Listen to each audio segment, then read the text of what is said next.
दोस्तों नमस्कार। NEET UG 2023 के एग्जाम में अगर आपका रैंक थोड़ा पीछे रह गया है, स्कोर थोड़ा सा कम रहा है और पिछले 2-3 साल से आप मेडिकल की प्रिपरेशन कर रहे हैं, तैयारी कर रहे हैं, लेकिन फिर भी एक्सपेक्टेड रिजल्ट्स आपको नहीं मिल रहे हैं, तो निश्चित तौर पर आपको अपने कैरियर का ओरिएंटेशन किसी दूसरे डायरेक्शन में ढूंढना चाहिए और उसके लिए कई सारे ऑप्शंस हैं। BAMS, BHMS, BVSC, कई अच्छे ऑप्शंस हैं। आज इस वीडियो में मैं आपसे चर्चा करूंगा BVSC की, जिसका काउंसलिंग शेड्यूल रिलीज कर दिया गया है। जी हाँ, वेटनरी साइंस में काफी अच्छा भविष्य है, फ्यूचर काफी अच्छा है, बेरोजगारी नहीं है, अनएम्प्लॉयमेंट की समस्या नहीं है, काफी सारे लोगों को बहुत अच्छा पैसा कमाने का मौका भी मिलता है। देखिए, किसी भी काम को अगर आप शिद्दत से करना चाहते हैं और शिद्दत से आप करते हैं तो उसमें शीर्ष तक जाने पर आपको काफी बड़ी सफलता मिलती ही है। आपका अपना नाम होता है, नेम और फेम दोनों कमाने का तरीका कोई भी फील्ड हो सकता है, लेकिन जरूरी यह है कि उसको पूरी ईमानदारी और शिद्दत से किया जाए। तो बीवीएससी में इंटरेस्ट रखने वाले बच्चों के लिए ये वीडियो है।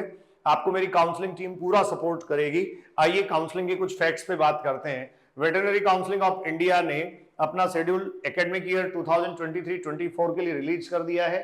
राउंड फर्स्ट की जो काउंसलिंग होगी वो बच्चों 22 सितंबर से शुरू होने जा रही है। 22 ऑफ द सितंबर जो है, यहां से काउंसलिंग प्रोसेस शुरू होगी।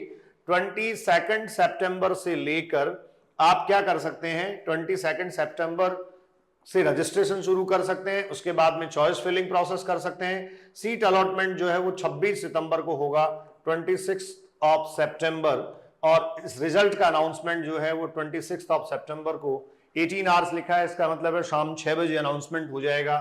27 सितंबर से 30 सितंबर आपका रिपोर्टिंग टाइम रहेगा। अच्छा, इसमें एक बहुत जरूरी बात मैं आपको बता दूं, राउंड फर्स्ट में कॉलेज आपको अलॉट हुआ तो वहां कॉलेज में आपको फिजिकली पहुंचना, रिपोर्ट करना, मतलब कॉलेज ज्वाइन करना एक बार के लिए जरूरी है। अगर आप ऐसा नहीं करते तो फर्दर बाकी के जो आगे के राउंड्स हैं उनमें आप बाहर हो जाएंगे। ऑफिशियल नोटिफिकेशन के थ्रू ये भी मैं आगे एक्सप्लेन करूंगा और आपको ये भी बताऊंगा कि किन मार्क्स तक ये कॉलेज आपको मिलने की, मतलब वेटनरी कॉलेज मिलने की आपको संभावना है। राउंड सेकंड 3 अक्टूबर से शुरू होगा। 3 अक्टूबर से राउंड सेकंड जो है वो इसका इनिशिएट हो जाएगा और सीट अलॉटमेंट 5 अक्टूबर को होने वाला है।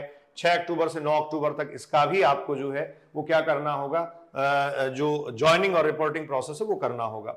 इसके बाद थर्ड राउंड है यहाँ बच्चों मॉपअप राउंड, 10 अक्टूबर से शुरू होगा।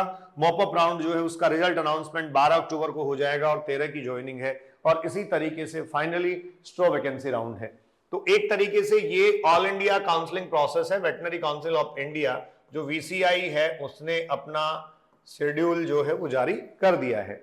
यहां स्ट्रे वैकेंसी राउंड की जो काउंसलिंग प्रोसेस है उसके लिए एक बात ध्यान रखने की है। एक तो पेमेंट ऑफ फी जो है वो 50,000 है जनरल ओबीसी और ईडब्ल्यूएस के लिए, 25,000 है एससी एसटी और फिजिकल हैंडीकैप कैंडिडेट्स के लिए। ठीक है, तो ये एक स्पेसिफिक रेफरेंस है जो आपको ध्यान रखना है। अच्छा, इसी नोटिस में बच्चों दो बातें काम की दे रखी हैं। Stray vacancy round counselling will be conducted for allotment of vacant seats if any. अगर राउंड थर्ड के बाद भी सीट्स वैकेंट रहती हैं तो ये राउंड कंडक्ट करवाया जाएगा मॉपअप राउंड के कंप्लीशन के बाद।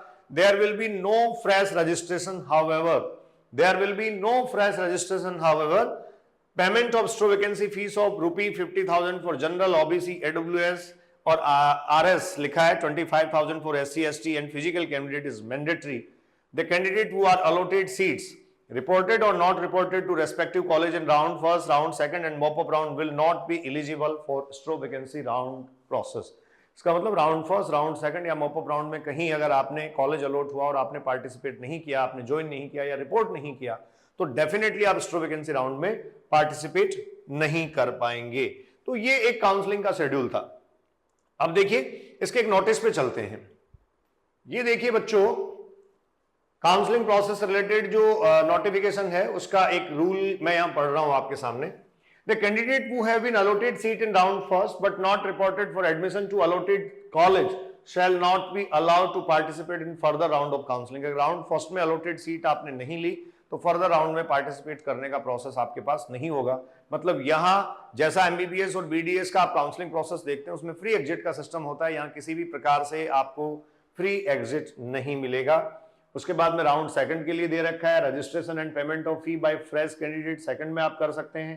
ठीक है, registration for mop up round and payment of registration fee by fresh candidate यहां आप कर सकते हैं। लेकिन स्ट्रो वैकेंसी राउंड में वो कह रहा है there shall not be fresh registration for stray vacancy round. Stray vacancy round में किसी तरीके का फ्रेश रजिस्ट्रेशन आप नहीं कर पाएंगे। कन्वर्जन ऑफ सीट्स जो है उसमें दे रखा है कि अगर कैंडिडेट अवेलेबिलिटी नहीं हो तो कन्वर्जन जो कैटेगरी का हो जाएगा स्टूडेंट माफी चाहूंगा, जो एसटी फिजिकली हैंडीकैप्ड हैं, पर्सन्स विद डिसेबिलिटी हैं, वो एसटी में आ जाएंगी, एससी की जो है फिजिकल हैंडीकैप्ड की वो इसमें अलॉट हो जाएंगी। तो इस तरीके से ये वेटरनरी काउंसिल ऑफ इंडिया का अपना शेड्यूल जारी कर दिया गया है। आप बीबीएससी ज्वाइन कर सकते हैं। BVSc and AH, bachelor in veterinary science and animal husbandry, definitely आपके करियर को अच्छा बना सकता है। रोजगार परक होना और लगातार आगे बढ़ते रहना जीवन में सकारात्मकता लाता है। मैं एमएम बल्डोदिया अभिव्यक्ति के माध्यम से आपसे मुखातिब हो रहा था। इस काउंसलिंग प्रोसेस में भी मेरी टीम कंप्लीट असिस्टेंस आपको देगी। आपको इस वीडियो के डिस्क्रिप्शन में कॉन्टैक्ट नंबर मिलेगा, उस पर आप अपनी डिटेल जो है वो व्हाट्सअप कर सकते हैं, वहां से सीधा कॉन्टैक्ट करके आप काउंसलिंग में हेल्प ले सकते हैं। Enjoy your life, be safe, thank you.